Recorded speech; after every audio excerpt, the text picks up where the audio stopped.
Assalamualaikum warahmatullahi wabarakatuh. Halo adik-adik, bagaimana kabarnya hari ini? Harus selalu sehat dan juga semangat ya untuk belajar. Di sini saya akan membahas mengenai materi IPA yaitu bab 4 gerak dan gaya dengan subbab gaya. Oke, mari kita langsung saja bahas materinya. Oke, di sini ada pertanyaan pemantik nih. Apakah kalian pernah menggerakkan suatu benda?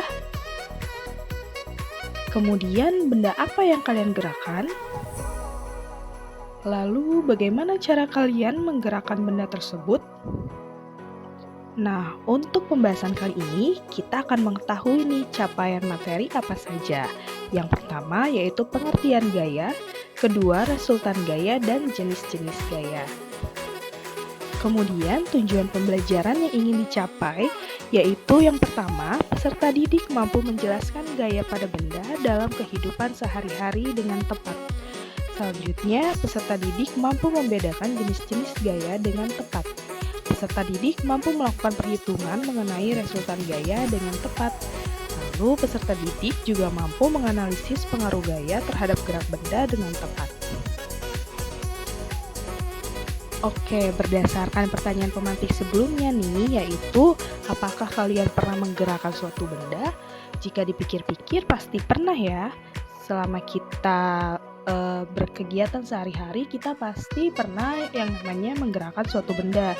Misalnya kalian menggerakkan buku atau kalian memindahkan buku ke dalam tas untuk ke sekolah dan lain sebagainya. Nah, di sini ada gambar nih, yaitu ada seorang perempuan yang kelihatannya ingin menutup pintu nih, atau dia ingin masuk ke dalam pintu tersebut, namun terhalang meja. Kenapa ya?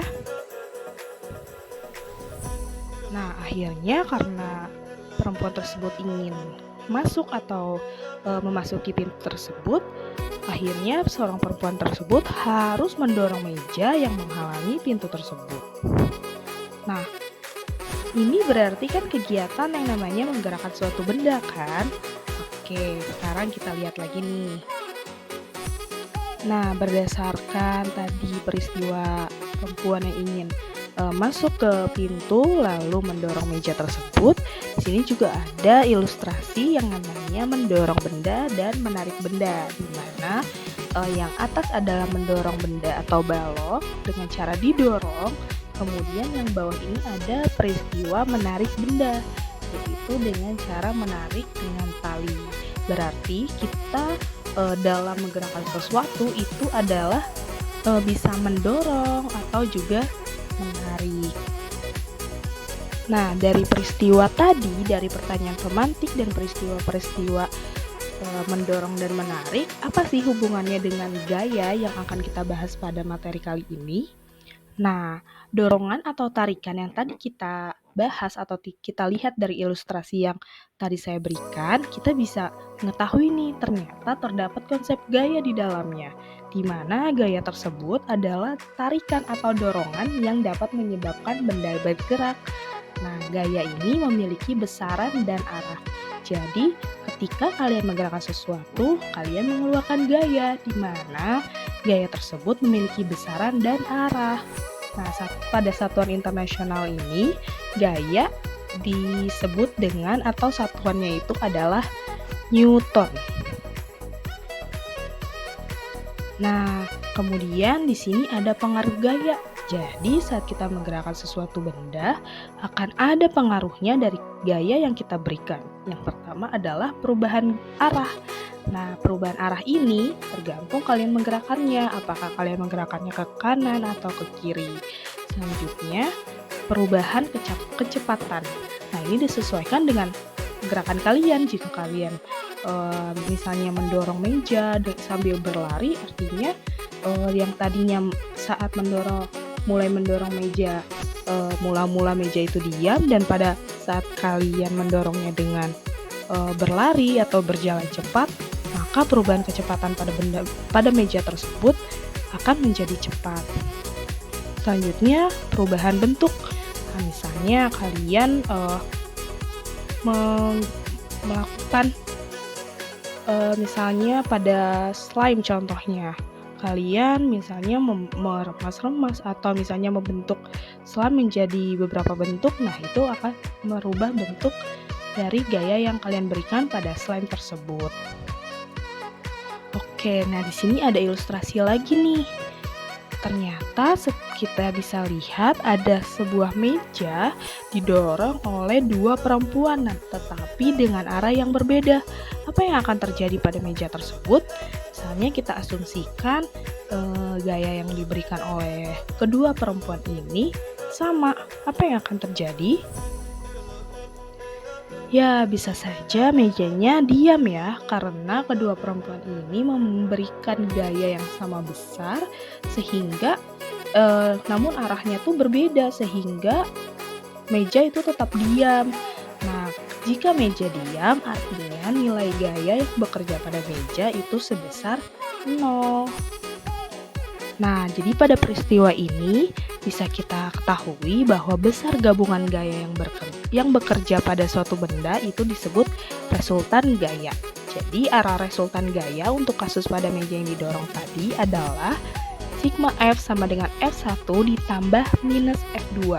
Nah, kenapa minus? Karena kita bisa lihat nih, karena arahnya berlawanan, kita bisa mengasumsikan bahwa untuk arah ke kanan itu pada F1 itu kita asumsikan positif atau plus. Nah, untuk F2 sendiri yaitu kan ke arah kiri, jadi kita bisa asumsikan dengan negatif atau karena berlawanan arah seperti itu. Oke, di sini ada contoh soal nih, mari kita kerjakan bersama-sama. Nah, ada soal Raja dan Dava sedang memindahkan meja di kelas 7A dengan gaya masing-masing 70 Newton dan 50 Newton ke arah yang sama. Maka, berapakah resultan gaya yang bekerja pada meja tersebut? Nah, kita lihat nih ilustrasinya ya, ada Raja dan Dava sedang memindahkan meja. Berarti kalau ke arah yang sama, artinya kita bisa lihat di ilustrasi F1 dan F2-nya. Berarti panahnya sama-sama ke arah kanan ya. Oke, jadi berapa nih resultan gaya yang bekerja pada meja tersebut? Oke, sekarang kita tentukan nih berapa sih resultan gaya yang bekerja pada meja tersebut.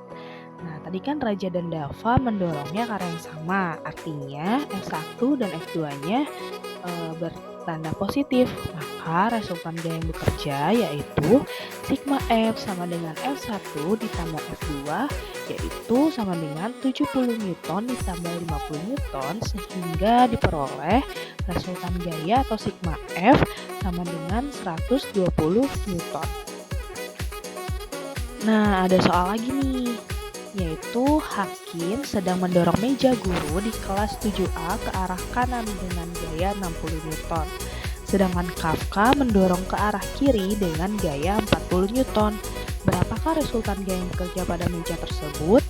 Nah, ini kondisinya berbeda ya sama contoh soal yang pertama tadi.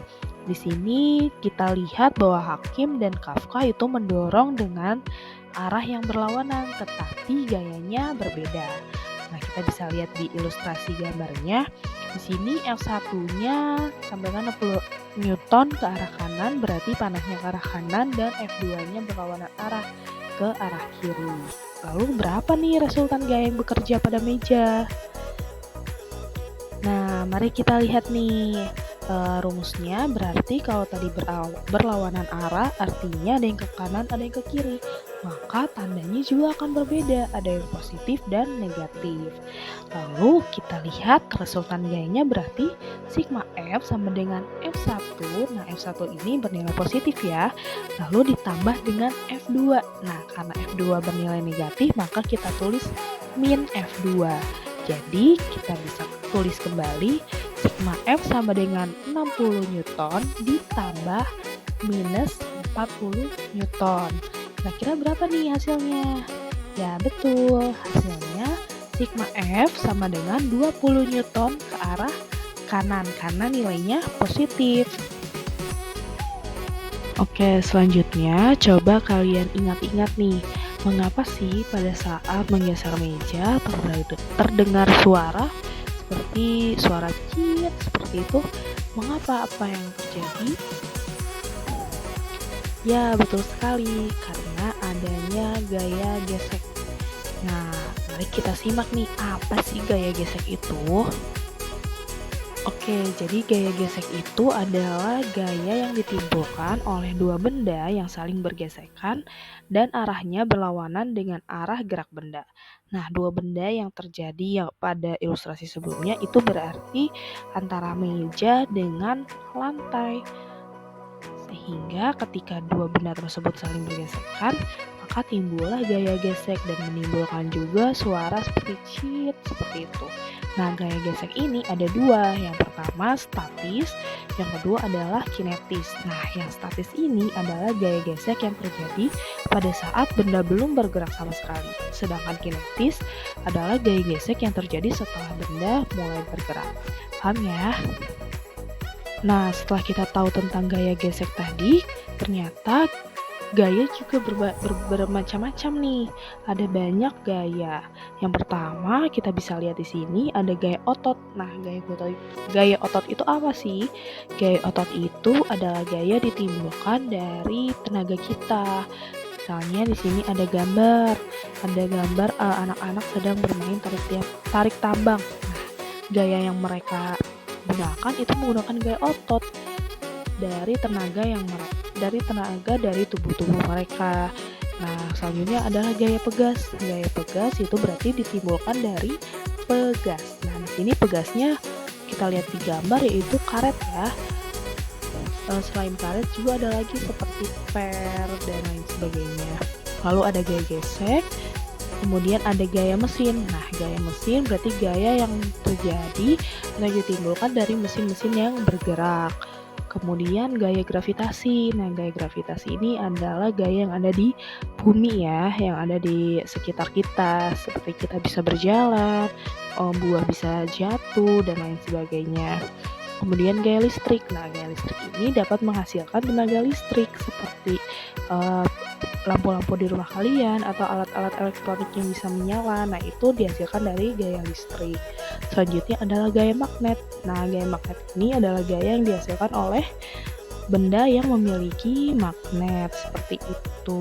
Jadi ternyata banyak sekali ya gaya, macam-macam gaya yang ada di kehidupan kita sehari-hari. Oke, baik, itu tadi pembahasan mengenai submateri gaya pada bab 4 gerak dan gaya. Semoga bermanfaat. Terima kasih. Wassalamualaikum warahmatullahi wabarakatuh.